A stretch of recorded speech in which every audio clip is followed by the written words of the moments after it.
gluten-free foods. Ask for them at your local fast food joint and you'll probably get a confused look. Mention that you'll need a gluten-free menu to a server while you're out with a group, and you may hear a few laughs or see a couple of people roll their eyes. Gluten-free diets in the US are commonly viewed as fads, followed by foodies who try to keep up with the latest trends, so they get a bad rap. But there are an estimated 2 million people in the United States who must follow a gluten-free diet, and for some of them, doing so may be a matter of life or death. This brief analysis of celiac disease and how it impacts the lives of sufferers will introduce you to real people who've been diagnosed. You'll meet a registered dietitian who has the illness, a mother who has 2 children with celiac, and a survivor who battled the sickness for years before receiving an accurate diagnosis. If you've ever wondered if you have celiac, watch this video to learn more about its symptoms and how a gluten-free lifestyle can help survivors to heal.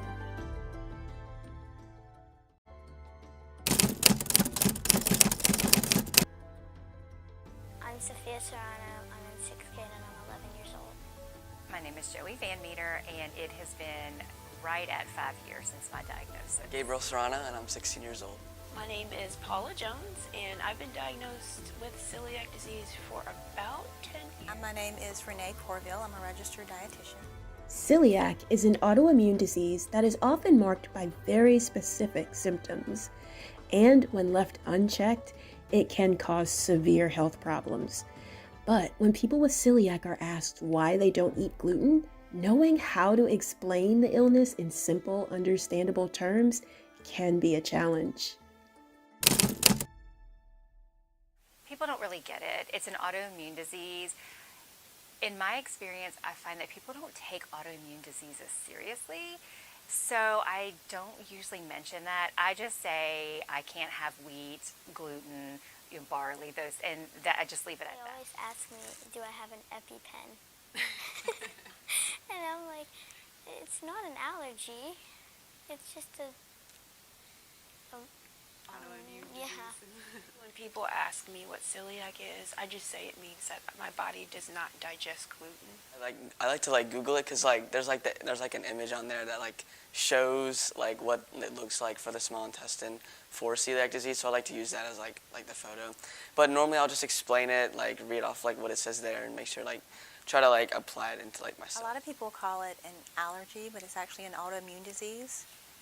When gluten is introduced into the small intestines for people with celiac, your body triggers an autoimmune attack to your small intestines, and it ends up damaging the villi in your small intestines. Gluten is a protein found in grains such as wheat, barley, and rye. It helps food maintain its shape and can make it soft and chewy. Light and fluffy cakes and breads often contain gluten, as do pizzas, pastas, and cookies. Gluten is even sometimes included in spices, seasonings, and in some medications. It's safe for most people to consume, but it's a different story for people with certain autoimmune conditions. Our immune systems are pretty amazing. They're our body's defense against bacteria, parasites, viruses, and other invaders that could hurt us. This network of organs and cells jumps into action when our well-being is threatened. But autoimmune disease occurs when the immune system is overactive and attacks what it should not attack. Celiac is one such autoimmune disease. When a person with celiac ingests gluten, their immune system reacts abnormally to the protein. It tries to eradicate it by producing antibodies that fight it. But these antibodies end up hurting the person because they actually damage the lining of their small intestine, which hinders the person's ability to absorb nutrients. The immune system may also trigger vomiting, diarrhea, constipation, and other painful reactions in an effort to rid the body of the gluten. Some of the most immediate ones would be obviously stomach issues, constipation or diarrhea, or a combination of both. Stomach cramps, bloating, gas, those are probably some of the most common ones what people think of, but also headaches, fatigue. And then you have all the mineral deficiencies, which leads to all types of other problems such as anemia. It can lead to fertility issues for women, even miscarriage.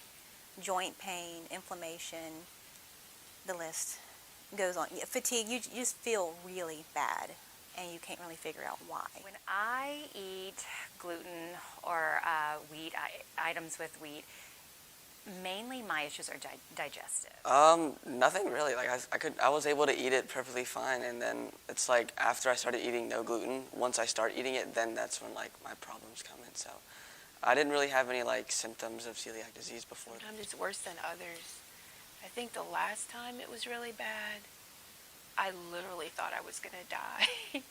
I like called my family. It was like, can someone check on me in the morning to make sure I'm still alive? But what happened is my body just needed to pass the gluten several ways. So I was just in the bathroom all night. It's not fun. Usually within 30 minutes to an hour, I know that I have eaten something that has gluten in it. And I need to get home very quickly. And it lasts for days. It's not just like one evening of, the throwing up or the diarrhea. What I normally have to do is just not eat for a period of time, and it kind of resets my body again. But it's just days of the stomach issues, and every time you eat, even if you know it's gluten-free, your stomach is just not right. You will become malnourished. Your body will, when the villi are damaged, your body's not able to absorb nutrients properly, and you will become malnourished, and ultimately, later down the road, you could possibly develop stomach cancer. It drastically increases your risk for certain types of stomach cancer.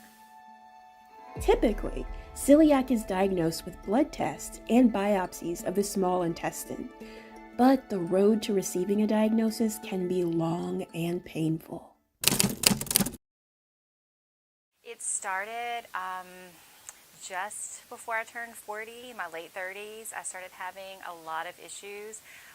Went to my doctor. They tested my gallbladder, which did need to be removed. It was not functioning properly. So in my mind, that was the root of all of my troubles, and everything was going to be great after surgery. Little did I know that that would be the beginning of a very long journey. It really, having my gallbladder removed just kind of, I don't know, it just kind of, I guess, awoke that dragon or that sleeping demon that was in there somewhere. But it just went kind of downhill after that. Couldn't eat anything without getting sick. And went to the doctor. I went to the GI doctor. They did all the tests. I do not test positive for celiac with the blood test, so they did do that, and he told me you don't have celiac, but then suggested I remove gluten from my diet to see if it helped. I did that for a while, but without a diagnosis, I was like, that's fine. It was a suggestion. I just decided to slowly introduce it back, and of course the problems came back. I got pregnant at 42, and during my pregnancy, I could eat anything I wanted. I was fine. It was just crazy. So all the things, and once he was born, things really went south again. Literally every meal I ate would send me to the bathroom, and every night I was sick. And my husband finally said, you have got to go see a doctor. So I randomly picked a doctor, and within 5 minutes, she was like, okay, we're doing, X, Y, and Z. And I was like, I don't even know this lady, and what is she doing? Hindsight, I did not know at the time. She has children with celiac, so she knew the symptoms. And within 2 weeks, I got the phone call, and they were like, you have celiac disease. And I was like, I don't think so. And she's like, no, you do. So that's how I found out. It was a very long journey. The way we found out was I had taken him to his wellness checkup with our pediatrician, and he hadn't gained as much weight as what a typical boy that age should. He gained some, but not enough. And so that's when she ran some blood work on him. So I wasn't quite sure what to expect. And so after going through the whole process, I don't know that it was, I guess it was relief because it's not anything bad or terminal, so that was a good thing. But then it was like, okay, crap, what does this mean? According to BeyondCeliac.org, celiac is often undiagnosed for years. The website cites research that indicates it is estimated that up to 83% of Americans who have celiac disease are undiagnosed or misdiagnosed with other conditions. So, a diagnosis is a significant moment for many patients. It marks the beginning of a new lifestyle. I was not happy. I didn't know what celiac disease was. I just heard the word disease and didn't like it at all. So, but when I asked my mom what it was when we were in the room, and she was like, "Oh, it's where you can't eat gluten, no wheat, and stuff like that." And I knew that we had cousins that couldn't eat wheat, but I don't think they had celiac disease. But when she said no wheat and gluten, I immediately thought of When that. I was first diagnosed with celiac, I felt a huge sense of relief because for a while I didn't understand what was happening. I think like a lot of people these days, when you feel bad, you just kind of ignore it because there's so much that we have to do to survive. You know, a lot of us work 2-3 jobs. So it's not like you can really keep taking days off to stay home and heal yourself. So when I would be sick, I'd just be like, okay, Paula, just keep going, ignore it, ignore it. And after a while of doing that, your body hits a wall. And you're just kind of like, all of a sudden, what is wrong with me? And I remember when I tried to explain to friends and family that I didn't feel well, some of the responses would be like, well, maybe it's psychological. Maybe it's just in your head. So getting a diagnosis made me feel validated, I guess. How did you feel when I was diagnosed with celiac? Oh no, not another one. So once he was given the full diagnosis confirmed, with the blood test and the upper endoscopy that he had celiac, then the doctor said, okay, now that he has it, we want to check the rest of the family to make sure.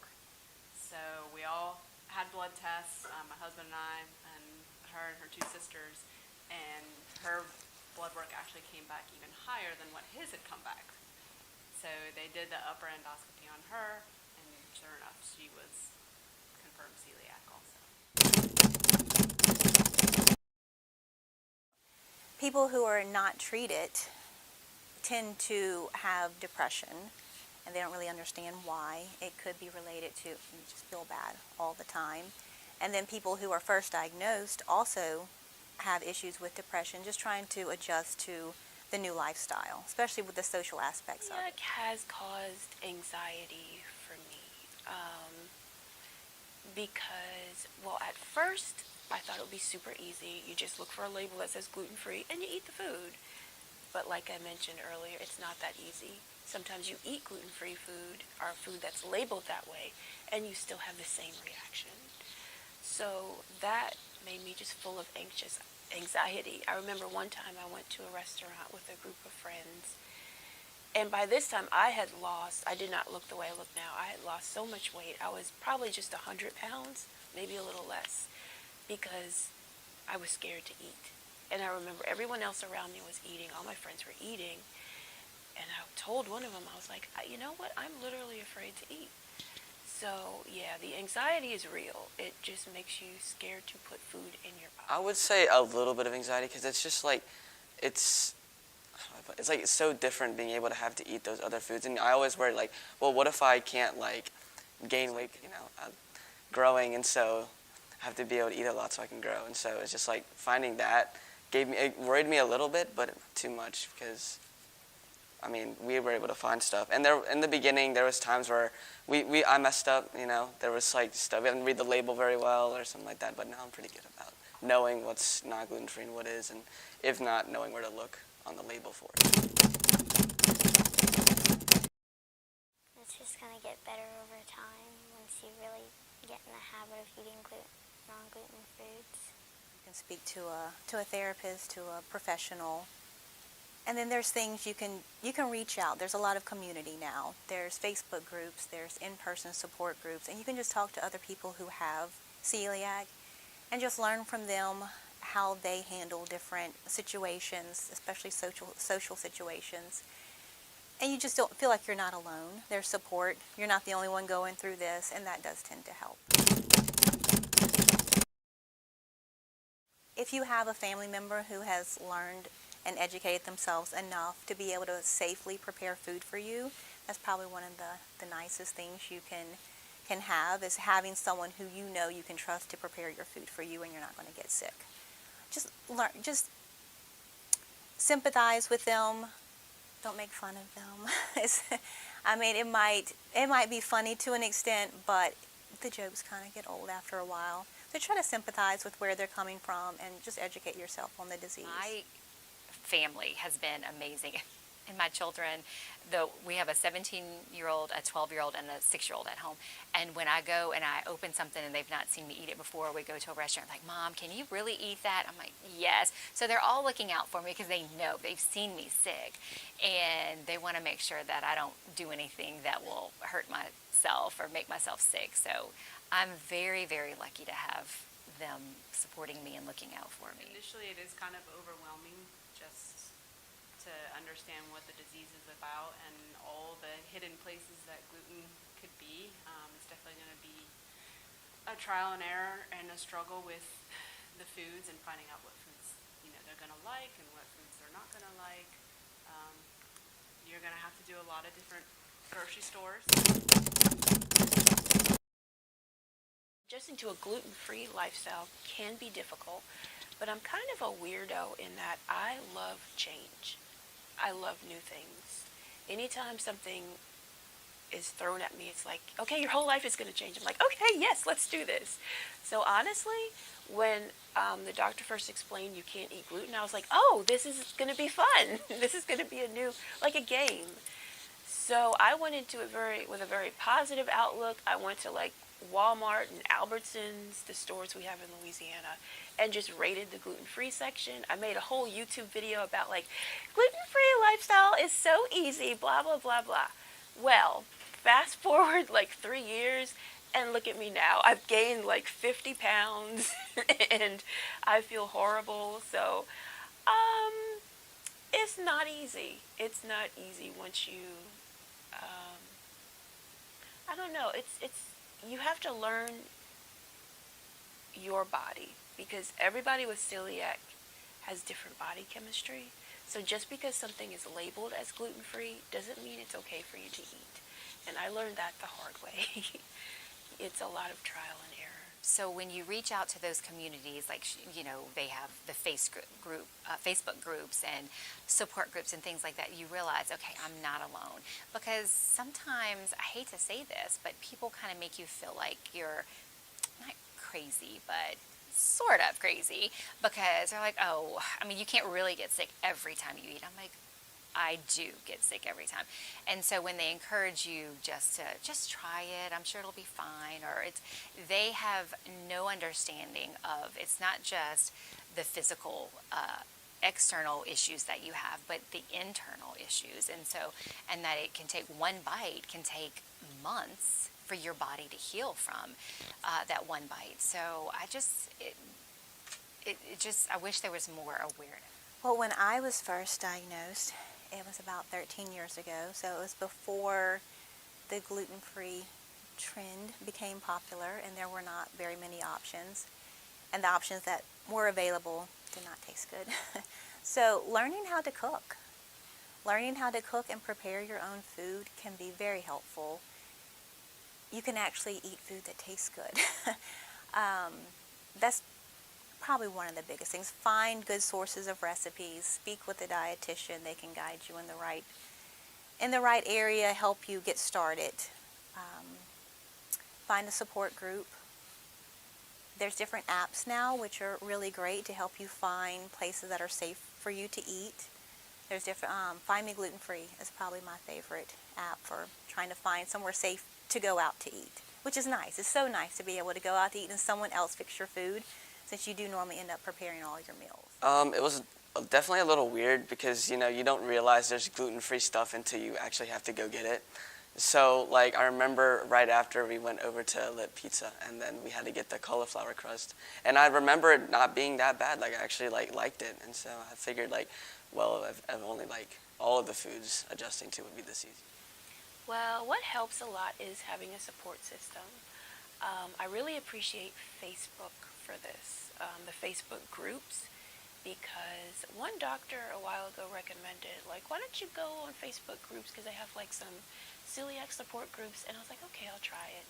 That was such a huge source of relief. So a lot of times, if we know that like she's going to a birthday party, for example, those are number one times where there's probably not going to be gluten-free food for.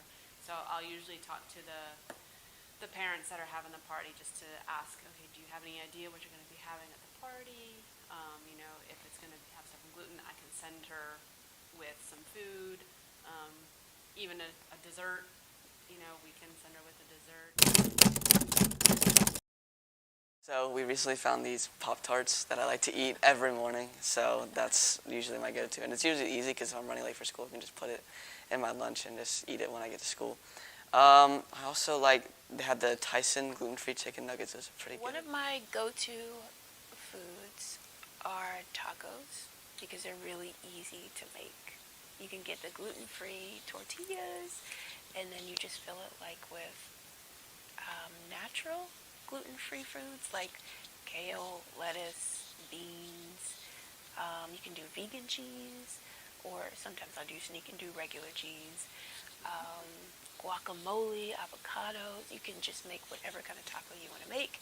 And it's really easy, it's fast, and it tastes good. So after being diagnosed, everything changes. You know, family dinners change, Thanksgiving, Christmas, birthdays, all of that changes because you're not able to eat the majority of the food. And for me, like, I didn't have a birthday cake for probably a decade, like a real birthday cake, you know, that I didn't have to make.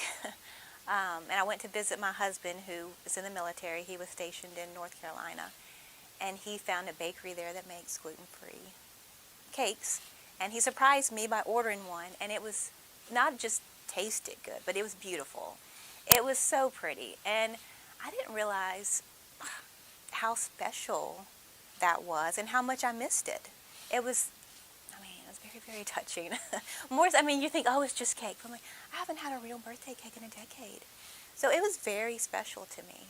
And so things like that, I think people don't realize, you know, how special that is and how difficult those type of things can be.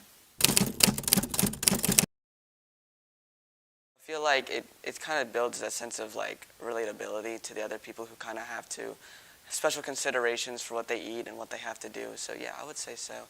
That definitely feel more empathetic for those kinds of people. Since I was diagnosed with celiac, I have found that it's easier for me to empathize with people who have other illnesses, whether they're autoimmune or even psychiatric or just any illness, because I will be honest, before I was diagnosed with celiac, I was kind of a jerk when it came to people with sickness. Like, if someone missed work because they were sick, I would assume, oh, they just want a day off. I'd be like, they're not really sick. They look fine, so they must be fine. But now I know that when someone says they're sick, you need to respect that, because you never know what horrible, horrible pain they could be in.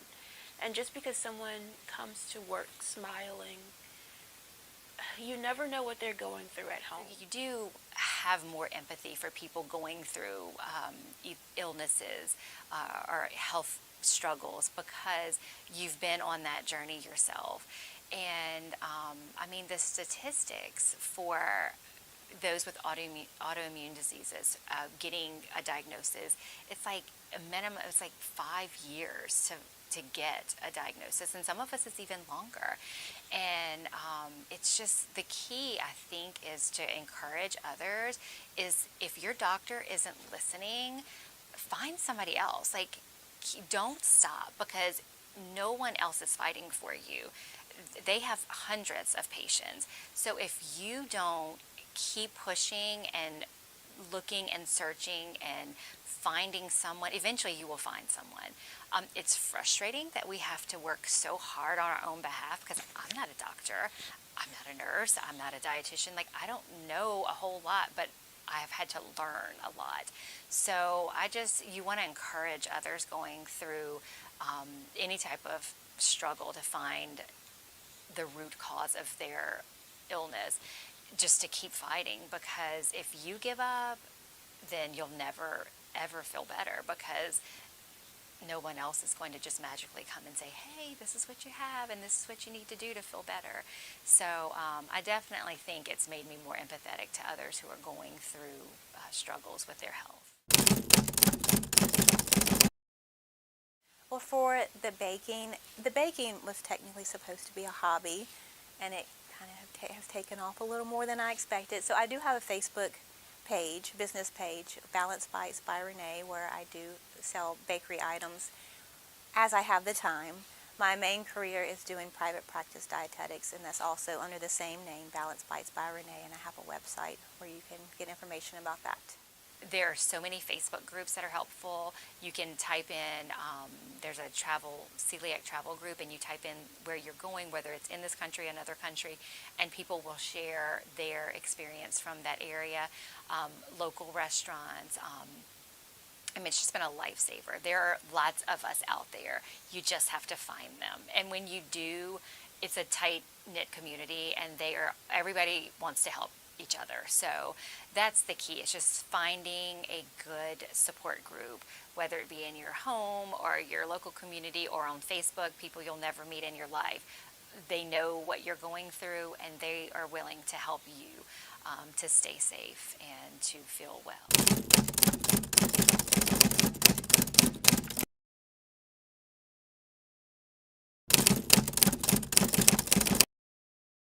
I guess advice for those newly diagnosed is to read every label, because we have come across things that on the front of the bottle, I can't remember what it was, but it said gluten-free. You turn over the bottle, and on the ingredients, it had wheat in it.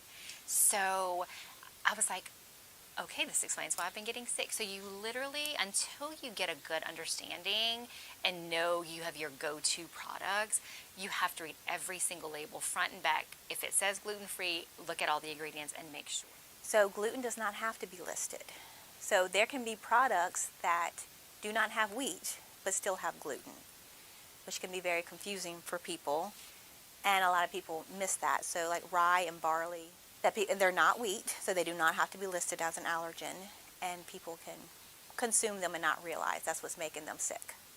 While a gluten-free lifestyle may be attractive to trendsetters, it's also a necessity for millions of people who struggle with an incurable illness that can be life-threatening if they do not stick to a gluten-free diet. So the next time someone asks for a gluten-free menu, it could be helpful to offer support instead of judgment.